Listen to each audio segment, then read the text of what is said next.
Good morning student, welcome to CR international school online classes.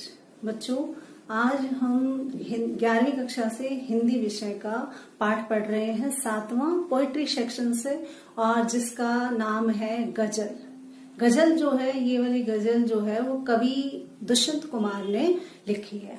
अब इस गजल को लिखने के पीछे यूं नहीं, ये शेर व शायरी आप सुनेंगे और आनंद आएगा। गजल के माध्यम से उन्होंने आजाद भारत के जो सपने देखे थे, वो कैसे सपने थे, क्या वो सपने पूरे हुए या नहीं हुए, इनका जिक्र वो इस गजल में करेगा। और इस गजल को लिखने के पीछे उसके जो उद्देश्य हैं उसने कुछ स्पष्ट किए हैं, जो मैंने यहाँ बोर्ड पे लिखे हैं। तो देखिएगा, गजल कविता का जो उद्देश्य है, पहला ये है कि जनता में क्रांति की भावना भरना। यानी कि भारतीय जो जनता है, आजाद होने के बाद वो हताश और निराश हो गई थी, तो उसने कहा है कि मैं जनता के अंदर क्रांति की भावना भरना चाहता हूं, ताकि वो देश के लिए क्या करे, जज्बे से लड़े, ठीक है, और विकास में, उसकी उन्नति में सहायक बने। क्योंकि आजाद होने के बाद उन्हें लगता था कि अब हमारा कोई उद्धार नहीं होने वाला है, भारत के 2 टुकड़े हो चुके हैं। तो वो कहता है कि नहीं, ऐसे नहीं था, मैं उन हताश और निराश लोगों में एक क्रांति की भावना भरना चाहता हूँ। दूसरा पॉइंट वो कहता है जनता के टूटे सपने।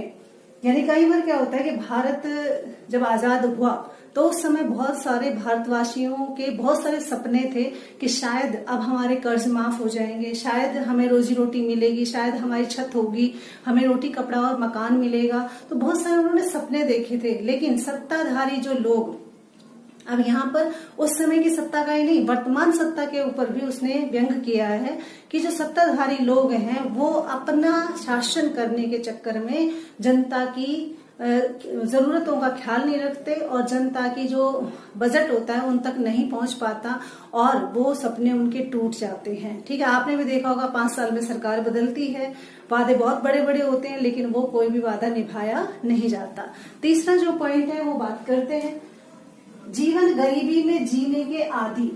यानी कि ऐसे लोग, मान लीजिए बहुत निम्न वर्ग के लोग हैं, सामान्य वर्ग, आपने भी देखा होगा, या तो उच्च वर्ग फायदे में रहता है या निम्न वर्ग, क्योंकि उसके पास बजट आता है, ठीक है। लेकिन सामान्य जो लोग हैं, आम जो जनता है, जैसे हम आम जनता कहते हैं आम जनता को तो उसी तरह से जीना है जैसे वो जीती आ रही है, चाहे वो आजाद भारत की बात हो या आजाद होने के बाद आज 78-77 साल हो गए, तो उतनी बात हो, लेकिन आज भी आम जनता ही पिस रही है। कहने का मतलब गरीबी में आम जनता ही जी रही है, उनके सपने टूट रहे हैं, और जो वो सपने देखते हैं वो उनके पूरे नहीं होते, चाहे वो रोजी रोटी है, चाहे वो बेरोजगारी है, चाहे वो गरीबी है, चाहे वो व्यवसाय को लेकर है, चाहे उनकी जरूरतों को लेकर है। लेकिन ऐसी गरीबी में वो जीने को मजबूर हैं, इसलिए उन्हें पता है कि हमारे हालात नहीं सुधरने वाले, हमें ऐसे ही जीना है। तो वो उनके सपने टूटे हुए सपने, और टूटे हुए सपनों में ही वो जीने के आदी बन गए हैं, उन्हें आदत हो गई है। वो यही कहते हैं कि उन सत्ताधारियों का मन नहीं पिघले। कौन से सत्ताधारियों का? जो शासन कर रहे हैं, जो सरकार है, उस पर कटाक्ष किया है कि ये नहीं पिघलने वाले,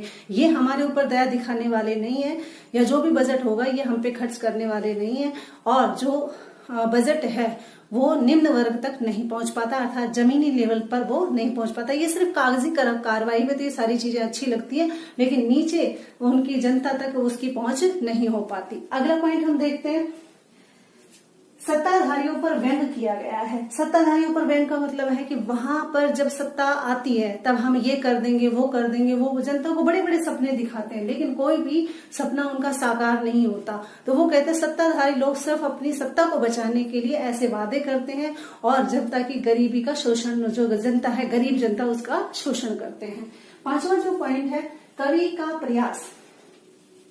अब यहाँ पर जो कवि है वो कहता है कि कुछ भी हो जाए, ठीक है, चाहे आप उनके जनता के सपने टूटे हों, चाहे गरीबी में जीवन जीने के आदी रहे हों, या सत्ताधारियों पर वो व्यंग भी कर रहे हैं। माना कि सत्ताधारी नहीं बदलेंगे, लेकिन यहाँ पर जो कवि है, कवि ये कहता है कि मैं अपना प्रयास जारी रखूंगा। किसके माध्यम से? कलम के माध्यम से। यानी कि एक कलम ही क्या है, हमारी तलवार और हमारी धार दोनों हो सकती है। तो वो कहते हैं कि मैं अपना प्रयास जारी रखूंगा, मैं जनता को कविता के माध्यम से, गजल के माध्यम से, शेर के माध्यम से मैं जनता को जागरूक करता रहूंगा, तब तक जब तक मेरे देश में सारी सुख सुविधाएं नहीं हो जाएंगी, तब तक मैं ऐसा करता रहूंगा। तो उन्होंने जनता को जगाने की कोशिश की है कि तुम जागो, अपने अधिकारों के लिए लड़ो, तभी तो तुम्हें अधिकार मिलेंगे। वरना ये सत्ताधारी लोग क्या हैं, कभी नहीं पिघलने वाले। इनका तुम्हारा जो दुख दर्द है वो इनको कभी दुखी नहीं करेगा। तो इतना है इस कविता गजल में। अब हम किताब से पढ़ेंगे। खोलिए अपनी किताब और चलते हैं किताब पर।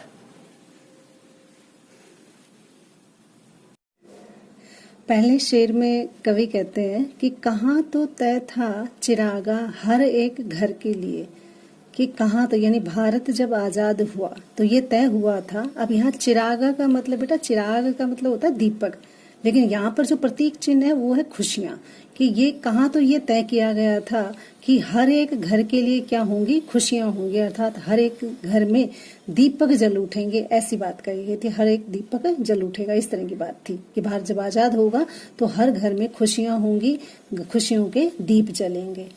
कहाँ चिराग मैसर नहीं शहर के लिए, कहते हैं घर के लिए हर एक घर में दिया जलेगा, ये बात कही गई थी। और कहाँ चिराग का मतलब दीपक, मैसर का मतलब नसीब, नहीं का मतलब नहीं हुआ। कहते हैं यहाँ तो एक भी दीपक यानी कि पूरी खुशियों की तो बात छोड़िए, जरा सी भी खुशी अर्थात एक भी दीपक यहाँ पर नसीब नहीं हुआ शहर के लिए। कहाँ तो घर, हर घर में दिया जलाने की बात हो रही थी, हर घर में खुशी पहुंचाने की बात हो रही थी, लेकिन यहाँ तो एक भी दीपक, कहते एक भी दीपक शहर के लिए ही नहीं है। घर की तो हम कहाँ से उम्मीद करें, यानी कि शहर को सजाने के लिए शहर ही रोशन नहीं है तो घर रोशन कैसे होगा। अर्थात भारत जो है आजाद होने के बाद हर घर में खुशियों का जो वादा किया गया था वो नहीं पूरा हुआ। और यहाँ तो हर एक घर को छोड़िए, कहते हैं यहाँ तो पूरे शहर में भी एक भी दीपक नहीं जला, अर्थात कोई खुशी की उम्मीद यहाँ पर नहीं की जा सकती। ठीक है।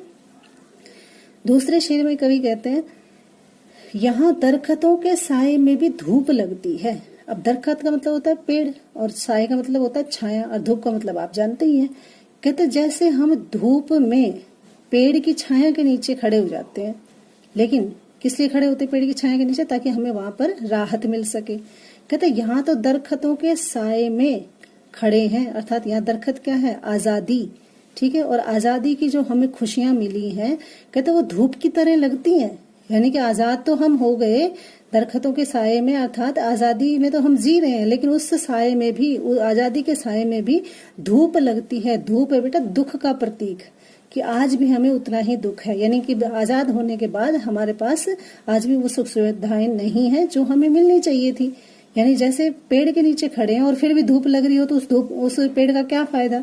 तो कहते ऐसे ही आजाद भारत में भी अगर हमें इस तरह से दुख सहने हैं तो फिर उस आजाद भारत का क्या फायदा, यानी हमारी आजादी का क्या फायदा। चलो यहाँ से चलें और उम्र भर के लिए, कहते इससे तो अच्छा है कि चलो इस ऐसे शासन से तो अच्छा है कि हम ऐसे शासन को छोड़कर कहीं और चले जाएं उम्र भर के लिए, ताकि दोबारा हमें इस तरह के शासन सत्ता ना देखनी पड़े, या इस तरह की जो लोग हैं सत्ताधारी उनका शासन सहन ना करना पड़े। आगे कभी कहते तीसरे में, न हो कमीज तो पांव से पेट ढक लेंगे। कहते हमें इस शहर को छोड़कर कहीं और चले जाना चाहिए, क्योंकि यहाँ के जो लोग हैं उन पर भी व्यंग किया गया है कि ये लोग भी बिल्कुल नाकारा हैं, आलसी हैं, गरीबी में जीना चाहते हैं।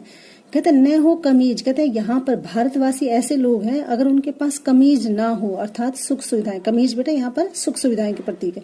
कहते उनके पास सुख सुविधाएं ना हो तो पांव से पेट ढक लेंगे। पांव से पेट ढकने का मतलब है गरीबी में ही जी लेंगे, यानी कि कमीज नहीं होती, तन को ढकने के लिए हम पाँव को सीने से लगा लेते हैं, ठीक है, ताकि हमारा तन दिखे नहीं। तो इस तरह से कहते हैं यहाँ के लोग भी गरीब हैं, उनके पास रोटी कपड़ा और मकान नहीं है, पाँव से पेट ढक लेंगे, फिर भी वो अपने हक के लिए मांगेंगे नहीं, अधिकार के लिए लड़ेंगे नहीं, अपने पाँव से पेट ढक लेंगे, अर्थात गरीबी में ही जी लेंगे। ये लोग कितने मुनासिब हैं, कहते ये लोग कितने अनुकूल हो गए हैं। किसके अनुकूल बेटा, उस गरीबी में जीने के अनुकूल, यानी कि जैसा चल रहा है वैसा चलने के हिसाब से ये उसी परिस्थिति में ढल गए हैं। इस सफर के लिए, कौन सा सफर, जो आजादी तो मिल गई लेकिन आजादी के बाद भी ऐसे ही जीना है, इस सफर के लिए ये लोग तैयार हैं, अनुकूल हैं, इन्हें ऐसे ही जीना है। अगर इन्हें कुछ नहीं मिलेगा तो ये गरीबी में ही जीवन यापन कर लेंगे, लेकिन अभाव में ही जीवन यापन कर लेंगे, लेकिन ये सत्ताधारी लोगों के सामने जाकर अपने अधिकार नहीं मांगेंगे। ठीक है। अब कभी आगे कहता है, खुदा नहीं न सही आदमी का ख्वाब ही सही। अब कवि उनको सचेत करते हुए कहता है उन लोगों को जो गरीबी में जी रहे हैं, खुदा नहीं, कहते हैं तुम खुदा के भरोसे क्यों बैठे हो कि खुदा तुम्हें ला कर देगा या ईश्वर तुम पर कृपा करेगा। न सही, कहते कोई बात नहीं, ईश्वर ने तुम्हें नहीं भी दिया, आदमी का ख्वाब सही, कम से कम आदमी अपने ख्वाब तो देखे, अच्छे ऊंचे सपने तो देखे, अपनी मतलब परिस्थिति को सुधारने की कोशिश तो करे। लेकिन ये लोग ऐसे नहीं है, ये तो सिर्फ खुदा पे ही मानते हैं कि खुदा मेहरबान होगा तभी हमें कुछ मिलेगा, हम पड़े रहेंगे ऐसे ही गरीबी में जीवन यापन कर लेंगे, ऊपर वाला देगा तो हम अपना जीवन यापन कर लेंगे, वरना ऐसे ही जिएंगे। कहते हैं खुदा ना दे ना सही, लेकिन आदमी का ख्वाब तो हो, यदि आदमी कुछ सपने तो देखे, सपने देखेगा तभी उसके लिए वो आगे बढ़ेगा। कहते कोई हसीन नजारा तो हो इस नजर के लिए, यानी इनकी आंखों के सामने, नजर के लिए मतलब इन आंखों के सामने कोई हसीन नजारा हो, कोई खूबसूरत सपने तो देखो तुम। कैसे सपने? जो तुम्हारे पास घर हो, रोटी कपड़ा हो, रोजी रोटी हो, शिक्षा हो, देश उन्नति करे, कुछ तो सपने देखो। लेकिन ये लोग ऐसे ही गरीबी में जीने के आदी हैं। तो कवि जो है ऐसे लोगों को जो नाकारा है, पड़े रहते हैं, आलसी हैं, अपने अधिकारों के लिए लड़ते नहीं है, जैसा चल रहा है वैसा चलने दो, इस तरह के ख्वाब में अगर वो पड़े रहते हैं, सब कुछ भगवान के सहारे छोड़ देते हैं। लेकिन कहते हैं ऐसा नहीं होना चाहिए, आदमी का कोई ख्वाब हो, कोई सपना हो, कोई लक्ष्य हो, और ऐसा लक्ष्य नजर मतलब हर किसी की नजर में आना चाहिए, हर किसी की आंखों में एक सपना होना चाहिए। लेकिन इन लोगों की में नहीं है। कहते ये लोग मक्कार हैं, उदासीन हैं, अपने अधिकारों के प्रति सजग नहीं है। अगले पहरे पे चलते हैं। ये मुतमईन की पत्थर पिघल नहीं सकता। अब कवि उनको दिलासा देते वो कहता है उन गरीबों के लिए कि कोई बात नहीं, वे मुतमईन हैं कि, कहते ये यकीन है कि, यानी वे लोग पिघल नहीं सकते, अर्थात सत्ताधारी जो लोग हैं वो पत्थर दिल होते हैं। उनके पास बहुत बजट आता है लेकिन वो जनता तक अपना पैसा नहीं पहुंचने देते। तो कहते ये लोग पत्थर दिल हैं, ये नहीं पिघल सकते, ये मुतमईन है, यानी ये यकीन है।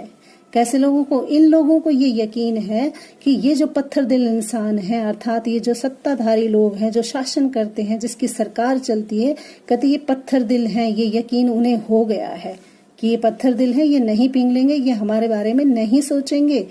मैं बेकरार हूँ आवाज में असर के लिए। कवि कहता है तभी तो, ये मुझे पता है ये नहीं पिघलेंगे, तुम्हारे ऊपर दया नहीं करेंगे और तुम भगवान के भरोसे बैठे रहोगे, लेकिन ये तुम पर बिल्कुल दया नहीं करेंगे, ये मुझे यकीन है, इसलिए तो मैं बेकरार हूँ। कवि कहता है मैं बड़ा आतुर हूँ, बेचैन हूँ आवाज में असर के लिए, कि मैं जो आवाज उठा रहा हूँ, जो क्रांति की भावना तुम में भरने जा रहा हूँ, उसका असर तो हो, यानी कोई तो असर हो उसका।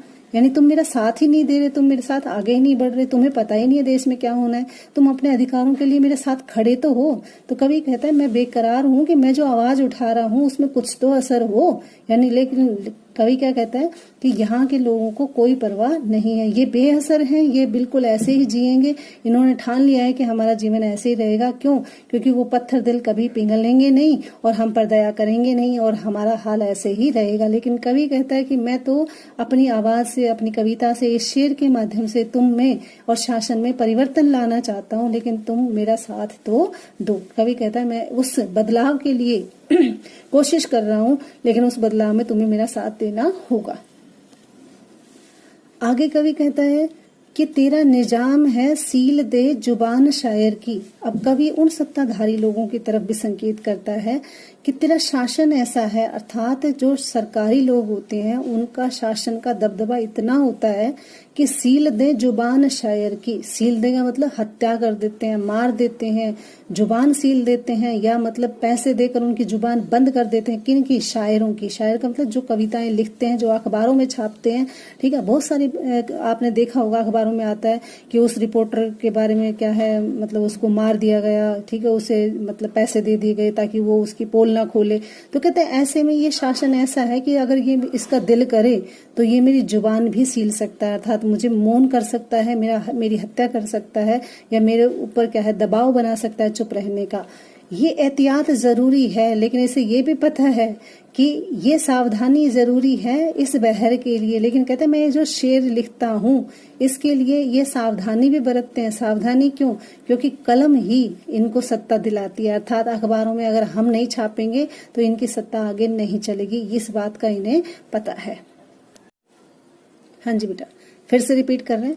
तेरा निजाम है सीलत जुबान शायर की, कि तेरा शासन ऐसा है कि अगर उसका बस चले तो वो मेरी जुबान बंद कर सकता है। ठीक है, वो मुझे खरीद सकता है, मुझे अखबार में लिखने से या किताबों में लिखने से बंद कर सकता है, मुझे मजबूर कर सकता है, बल का प्रयोग कर सकता है, पैसे का प्रयोग कर सकता है। ये एहतियात जरूरी है, इसलिए उसे शासन को ये भी सावधानी रखनी जरूरी है कि अगर जुबान शायर की खुल गई तो हमारी सत्ता भी जा सकती है। इसलिए ये सावधान रहते हैं। इस बहर के लिए कवि कहता है कि जब मैं ये छंद लिखता हूँ तो मुझे भी ये सावधानी रखनी है कि उनकी सत्ता भी ना डूबे और मेरी बात भी बन जाए, जो मैं कहना चाहता हूँ वो चीज भी हो जाए। वरना ये लोग, अगर मैं ज्यादा आवाज उठाऊंगा तो ये लोग मेरी जुबान भी बंद कर सकते हैं। अगले शेर में कवि कहते हैं कि जिए तो अपने बगीचे में गुल मोहर के तले। अब बगीचा, यहाँ बगीचा से ही मतलब है, गुलमोहर का मतलब होता है एक फूल का टाइप होता है। ठीक है, बहुत ही खूबसूरत होता है और इस मौसम में खिल रहा होता है गुलमोहर के फूल। ठीक है, आपने देखे होंगे। तो वो कहता है कि जिए तो बगीचे में गुलमोहर के तले। ठीक है, अब यहाँ बगीचा जो है वो भारत के लिए है। कहते हैं अगर हमें जीना ही है तो अपने भारत में गुलमोहर के तले जिए, यानी अपने भारत में अपनी समृद्धि और फूलों के बीच के नीचे जिए। मरे तो गैर की गलियों में, कहते मरना है देश के लिए तो हम मरे, लेकिन गैर की गलियों में किसके लिए? गुलमोहर के लिए। अब गुलमोहर का मतलब यहाँ पर भारत का प्रतीक है। अगर हमें भारत के लिए मरना भी पड़े तो हम गैर की गलियों में मरने के लिए भी तैयार हैं, लेकिन हम अपने देश को क्या करेंगे? समृद्ध बनाकर रहेंगे, उसके लिए जिएंगे, उस बगीचे के तले ही रहेंगे, उसी में जैसे हैं वैसे ही रहेंगे। हम जिए तो अपने बगीचे में, यानी हमें जीना है तो अपने देश में जीना है। ठीक है, अपने देश के जो बाहर है या जो भी उन्नति है उसके बीच में जीना है। यदि हमें मरना पड़े तो हम अपने भारत के लिए दूसरों की गलियों में भी मरने को तैयार हैं। कहने का मतलब यहाँ पर कवि कहता है मुझे कुछ भी करना पड़े अपने देश के लिए तो मैं करूंगा, गैर की गलियों में मरना भी पड़े तो मैं मरूंगा, लेकिन अगर मुझे जीना है तो अपने देश के लिए जीना है और किसी के लिए नहीं जीना। इसलिए मैं इस देश में क्या है बदलाव लाना चाहता हूँ, क्रांति की आवाज उठाना चाहता हूँ, इस देश को आगे बढ़ाना चाहता हूँ। तो इसलिए वो लोगों से उम्मीद करता है कि लोग जागें और आजादी के बाद जो उन्हें अधिकार नहीं मिले हैं उनके लिए प्रयत्न करें। ऐसे ही ना बैठे रहें, क्योंकि ये सत्ता आती और जाती रहती है, पैसे आते जाते रहेंगे, लेकिन जनता का हाल सुधरने वाला नहीं है। जनता का हाल तब सुधरेगा जब हम खुद अपने अधिकारों और कर्तव्यों के प्रति सजग होंगे, तब हमारा देश उन्नति करेगा। वरना किसी भी घर में कोई भी दीपक नहीं जलेगा। ये वादे करते हैं लेकिन निभाते नहीं है, और इन वादों को पूरा और निभाने के लिए हमें एकजुट होना पड़ेगा, तब हमारे देश का विकास होगा। ठीक है, तो ये गजल यहीं पे खत्म होती है और अगली वीडियो में पढ़ेंगे हम अगला चैप्टर। तब तक के लिए आप इसे ध्यान से पढ़ें और इसे याद करें।